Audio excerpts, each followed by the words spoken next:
بسم الله الحمد لله والصلاة والسلام على رسول الله. السلام عليكم ورحمة الله وبركاته.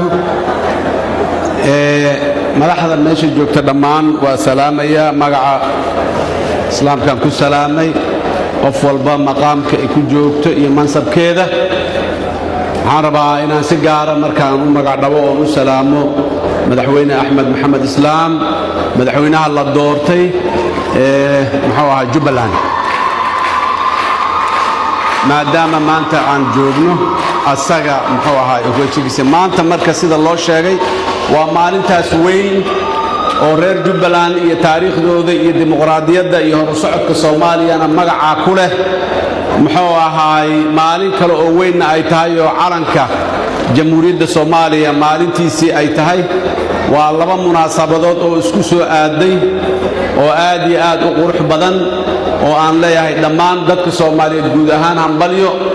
dadka reer Jubbaland waxaan leeyahay ayaguna hambalyo inta kadib walaalayaal Soomaaliya geedi socod dheer oo ku saabsan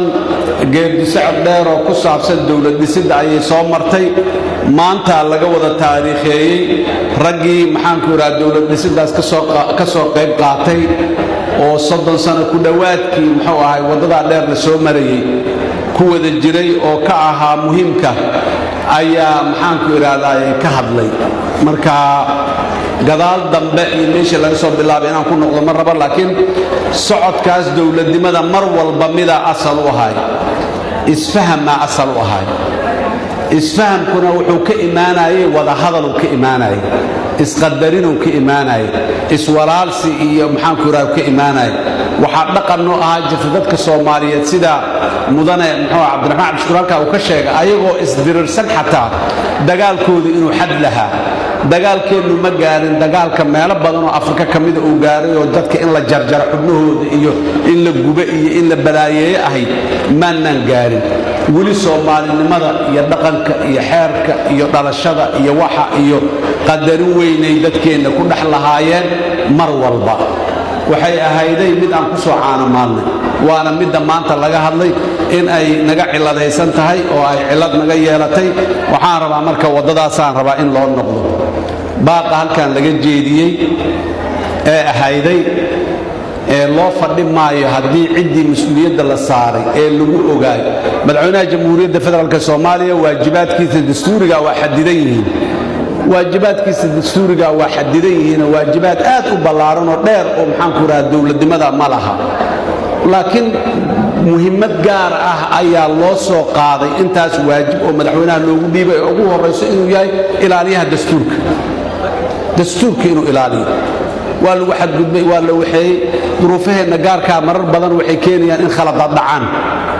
khaladaad inay dhacaan isku ceebin isku eedayn laakiin qaladaadka in la iska qabto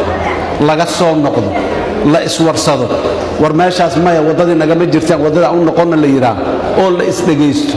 ay maxaana la isku dhageysanaa markii la isla fariisto la isla hadlaa la isdhageysan karaaye si kale la isku ma dhageysan karo la isku ma maqli karo marka isfaham siyaasadeed oo loo wada jiraahay mar walba wuxuu ahaay cunsurka aan ku soo caanamaali jiray oo aan muxuu ahay soo isticmaali jirnay asagii marka waxaan leenahay ha loo noqdo waxyaabaha muharramaadka ah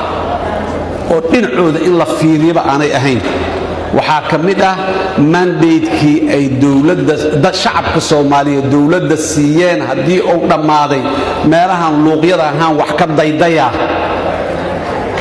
xaraan waay wax extension la yiraahdo oo dalkan ka dhacaya ma jiro madaxweyne Maxamed Cabdullaahi Farmaajo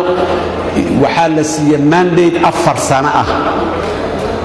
mandatekiisa 4 sano ahay 7 February 2021 ku eg yahay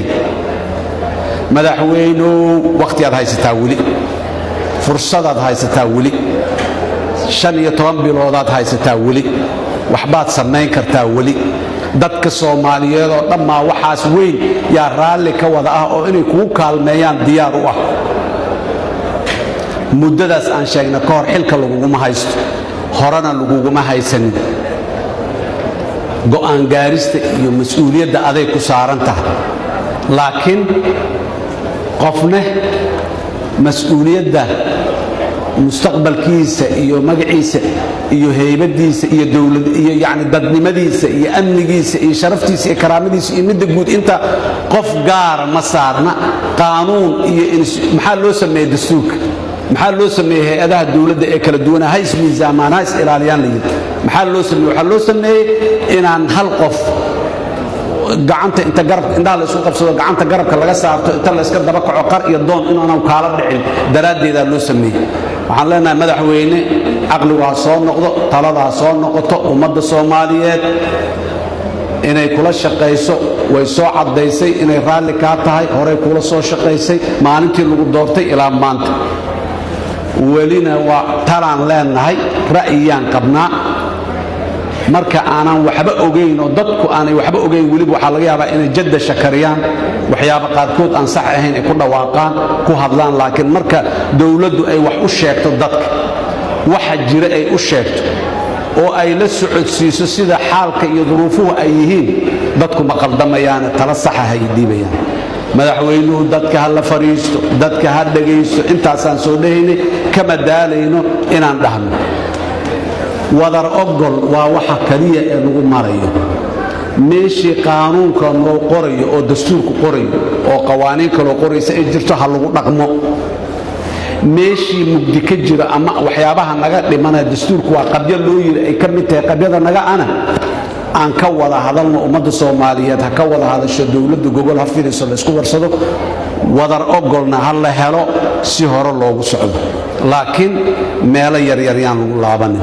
inta aan hadlaynana wax kala kamaanaan hadli jirin inta un baan ka war waqtiga waa dhamaaday waa 4 sano sideedaba ayadoo iska yarayday yaa haddana intii badan ay baxday maalin maalmaha kamida oo dawladdaani ay ka shaqeysay ma jirto in maxaan ku raadayay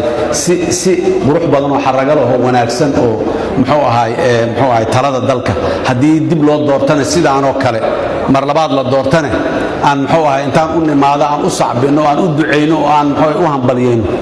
hadii mid kale la doorto oo Soomaali ana sidoo kale asiga aan yeelan laakiin laga ma leexan karo wadadaas wada laga leexan karo oo meel kale ka furan maaha waxaas marka maxaa ka jahawareer siyaasadeed abuur marka waa maxay bari lama yaqaan wax dhacayo dadku marka in ay maxaan ku raadaan waa guul jahawareerka siyaasadeed cawaaqib xumo leeyahay dadka urha loo bixiyo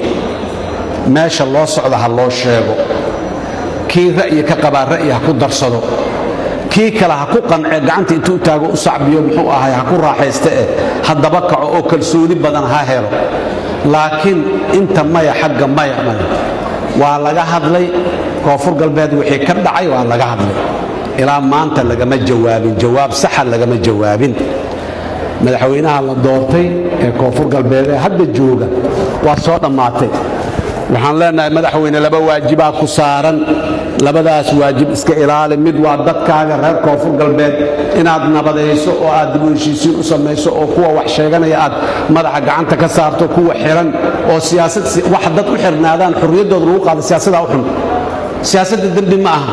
qofka ra'yigiisa uu cabiro jidka yimaado dambi ma aha inuu idaacadda tago hadla dambi ma aha meel inay isugu yimaadeen dadka si loo ilaaliyo dastuurkaaba siiyay yiri isku imaada oo maxaan ku raatay dambi ma aha dadaa u xirxiran dadaa u dhintay dadaa u dhaawacan dadaa siyaasad daraadeed loo dilay waxaasi waa wax aad iyo aad u farxmo laakiin maxaa wax lagu farxaa ummadda Soomaaliyeed kartida iyo capacity-ga iyo dulqaadka ay yeelatay kuwa la dilay ayaga kabahooda godan la garanay meel ku yaalo lagu daadiyay waaliday leeyihiin daday leeyihiin maxaan ku yiraahdaa aabayaal iyo walaalo iyo wiil hooyo dhashay ahaayeen wax la aqbali karo ma ahan haddana wax ka sii daranyaana imaanin dadku waa liqeen kuwa jidku soo baxay koonfur galbeed waxaan la socdo macquul ma magaalada Baydhabo barrac xabada lagu laayay qaarna waa la xiray dadku waa iswarsadeen war waxaan maxay ahaayeen war waxaan waa meel qatar waxaan ma fiicna waa haye meeshaan meel ka sixun yaanan aadin bal aan meeshaan joogno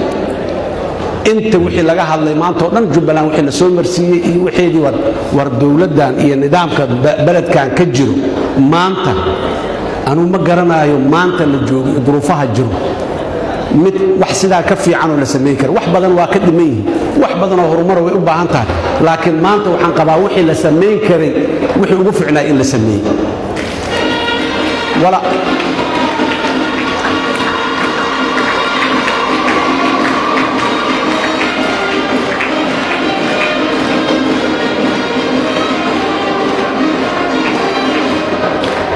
marka waxaan leenahay madaxweynaha la doortay mudane axmed asagana sidoo kale waxaan kula dardaarmaynaa dadkaas walaalaha ee tabashada qabo waxay tabashada ka qabaan waa tabasho siyaasadeed waaye tabasho kale ma ahan in uu xooggiisa iyo caqligiisa isugu geeyo ilaa ya hadda sida uu dulqaadka u muujiyeyna uu usii muujiyo lana jeriyo waxaan sidoo kale aad iyo aad u ammaanayaa odayaasha dhaqanka ilaa maalintii ku mashquulsan ee weli ku mashquulsan ee shalay noo yimida ee yidhi waa ku mashquulsannahay waa jirnaa oo aan farriinta ugu farray ayaguna runtii door fiican ay qaateen waa ku ammaanaya waa ku xinaya laakiin jubbaland waa ka soo baxday wixii waa ka soo gudubtay gudoomiye xamse meeshaan si tafaasiil uu noogu sheegay nidaamka la maray sharciyad waaye intaasaaba sharcigoo la maray ah wax badanoo annaga xataa naga mugdi ahay maanta waana loo iftiimiyey oo walaahow iyo muxuu ahay buuq la geliyey iyo beenna looga sheegay intaba maanta waana loo iftiimiyey waxayna ahayd wax saxa waxaan rabaa marka maanta maxaa jira galmudug xaaladda maanta ay ku sugan tahay mid lagu farxo ma ahan guddiga la tilmaamay ee maxaanku idhahdaa dawladdu ay samaysay waa kii maanta laga hadlayay inta uu xamse halkan ka sheegay ee dowlad goboleedkan saxda ku ah ee dastuurka federaalka saxda ku ah intaas ubaa galmudugna sax ku ah wax ka duwan ma jiraan dowladda wiilal yaryaro xafiisyadeeda ka shaqeeya civil servant ah waa violation ayada la sideeda xeerku wuxuu qorayaa shaqaalaha rayidka ah siyaasadda active kama noqon karaan xeera qawaaniina qoraysa taalo oo jamhuuriyadda ay leedahay wiilal shaqaalaha rayidka dowladda ah agaasimayaal ah muxuu shaqaale kale ah ayaa guddigii loo magacaabay oo dowladdu ay waxaynaysaa dowladdu ma aha keliya inay sharci si yani meesha ugu hoosaysa sharciga ku tumanaysa ahlu sunna wal jamaa warqad cad ka soo saartay inaanay ku qanacsanayn murashaxiintii tartanka inay u gashay rabay meesha galmudug la yiraahdo warqad kale ka soo saaray waxaas waa violation macquul ma aha war ka joojiyaan